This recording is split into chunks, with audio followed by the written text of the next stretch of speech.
Di balik yang kita terima sebagai warga negara, ada kewajiban yang tidak boleh kita lupakan. Inilah kisah kami, sekelompok mahasiswa yang mencoba memahami arti hubungan antara negara dan warganya melalui kehidupan kita sendiri.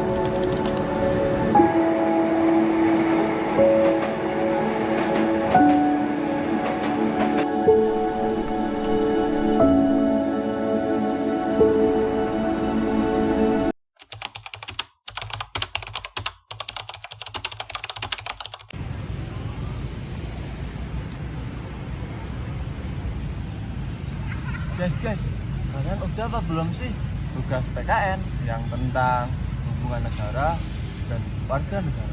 Oh iya, yang katanya harus pakai contoh nyata itu kan. Aku sih sebenarnya masih bingung ya mau mikir mana. Menurutku gampang kok, kita kan mahasiswa.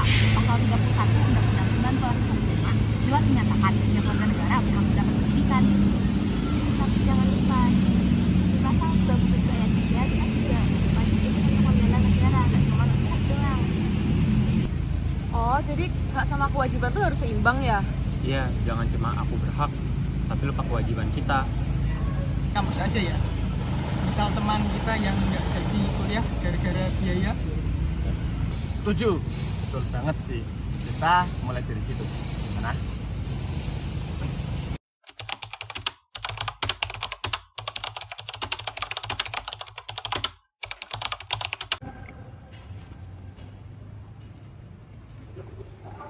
Kenapa ya kita harus bayar UKT kampus?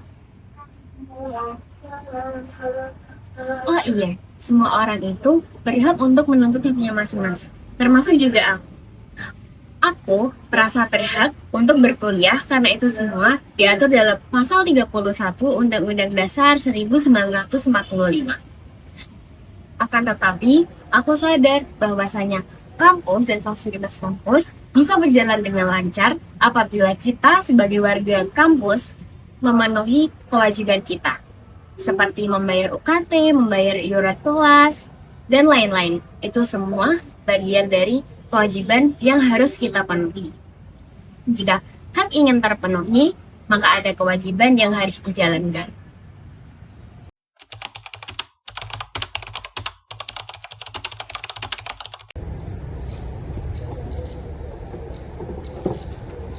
Semua orang mau lingkungannya bersih, tapi kadang mereka lupa kalau pasal 28H Undang-Undang Dasar 1945 juga menjamin hak atas lingkungan hidup yang baik dan sehat. Masalahnya, hak itu nggak akan menjadi kenyataan kalau kita nggak sadar akan kewajiban kita menjaga lingkungan hidup. Contoh sederhananya adalah membuang sampah pada tempatnya juga termasuk bela negara versi sederhana.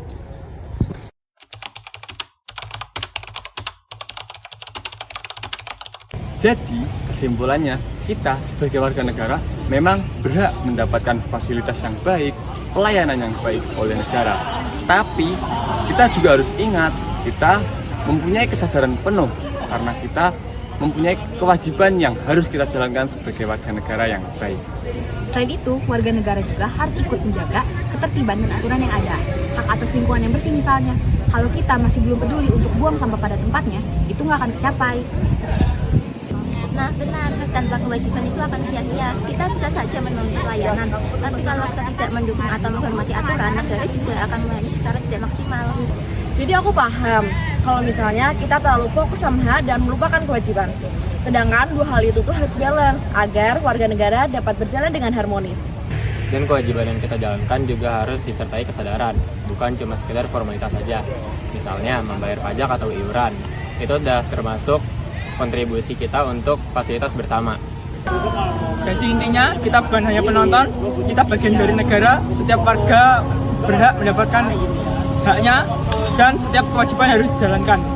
Dari situ terciptalah konstitusi yang seimbang.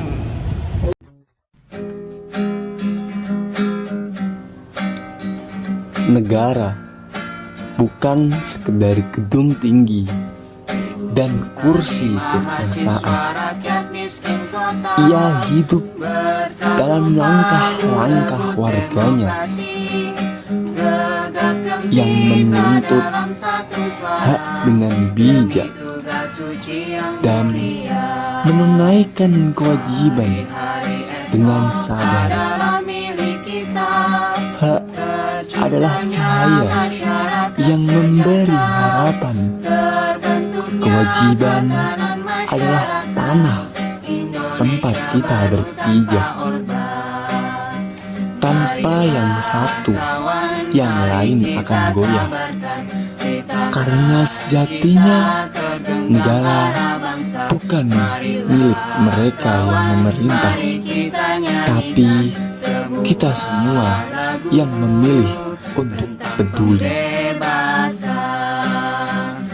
Di bawah kuasa tirani, ku susuri garis jalan ini, berjuta kali turun aksi, bagiku satu langkah pasti.